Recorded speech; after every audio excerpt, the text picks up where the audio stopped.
आणि आता बातमी खड्ड्यांसंदर्भातली। मुसळधार पावसानं राज्यभरातल्या रस्त्यांची अक्षरशः चाळण झाली आहे। आणि त्यातही नाशिकमध्ये तर खड्ड्यांच्या प्रश्नानं आता कळसच घातलाय। एकट्या नाशकामध्ये पावसाळ्याच्या पहिल्या 2 महिन्यातच 1-2 नव्हे तब्बल 5 जण मृत्युमुखी पडल्यात। खड्ड्यांमुळे वाढलेले अपघात, वाहतुकीची कोंडी, कुंभमेळ्याच्या कामांमुळे निर्माण झालेल्या गोंधळाची अखेर खुद्द मुख्यमंत्री देवेंद्र फडणवीसांनीच गंभीर दखल घेतली। कुंभमेळ्याची कामं आणि नाशकातल्या खड्ड्यांचा आढावा घेण्यासाठी मुख्यमंत्र्यांनी एक बैठक बोलावली, तर दुसऱ्या बाजूला नाशिक दौऱ्यावर असलेल्या मनसे अध्यक्ष राज ठाकरे यांनी खड्डे, वृक्षतोड आणि प्रशासनाच्या कारभारावर जोरदार टीका करत भाजपलाही टोले लगावल्यात। पाहूयात।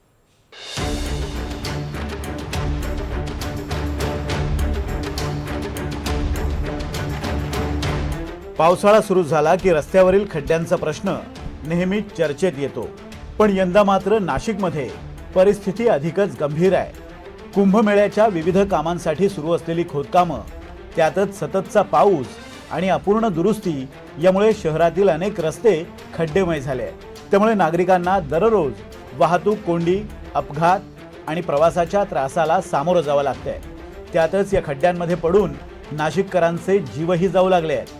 त्यामुळे मोठा जनक्षोभ आहे। 4 जण बळी गेले। आम्हाला दररोज ऑफिसला जायला लेट होतो। सकाळी मला 15 मिनिटं लागायच्या आधी, आता मी दररोज अर्धा तास आधी निघतोय, तरी पण ऑफिसवर टायमवर पोहोचत नाहीये।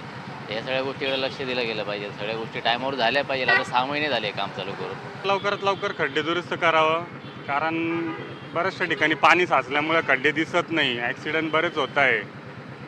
त्यामुळे माझी एकच विनंती आहे का मुख्यमंत्र्यांनी खड्डे लवकरात लवकर म्हणजे दुरुस्ती करावं, खड्डे व्यवस्थित करावे। बाकी काय कसा त्रास होतो?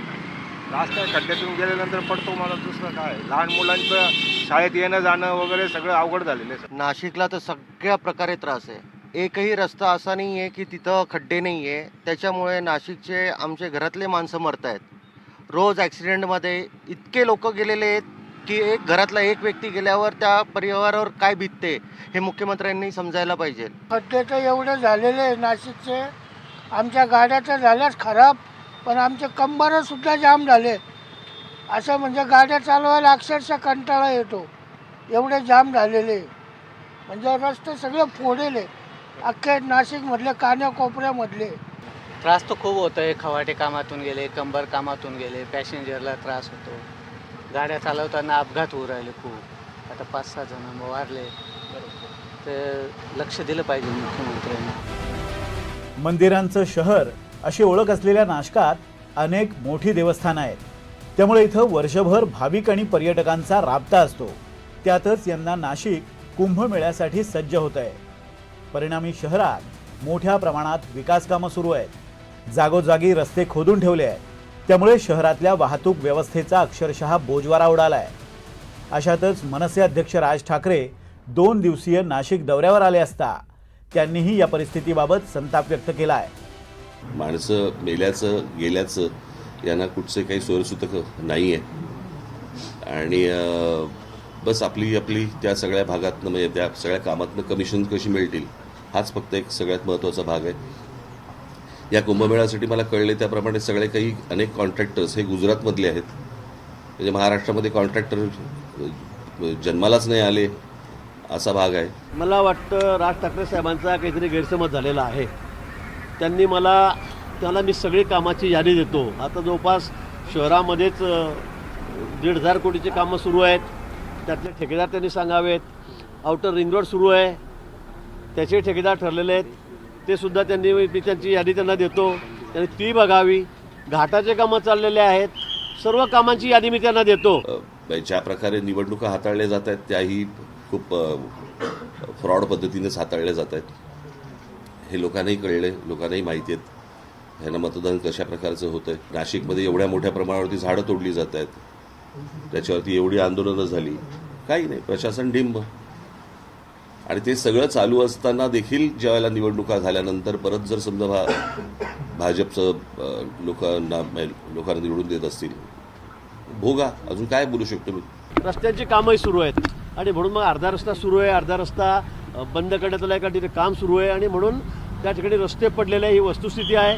नाशिककरांना त्रास होतोय, होणार आहे हे मी आधी सांगितलेलं होतं। माफी दिलगिरी व्यक्त केली होती, माफी मागितलेली होती, पण आता या संदर्भामध्ये अतिशय कडक सूचना माननीय मुख्यमंत्री महोदयांनी दिलेल्या आहेत. एकूणच संतापलेले नाशिककर आणि विरोधकांच्या टीकेमुळे नाशिकमधील परिस्थिती इतकी गंभीर बनली की खुद्द मुख्यमंत्री देवेंद्र फडणवीसांनाही त्याची दखल घ्यावी लागली.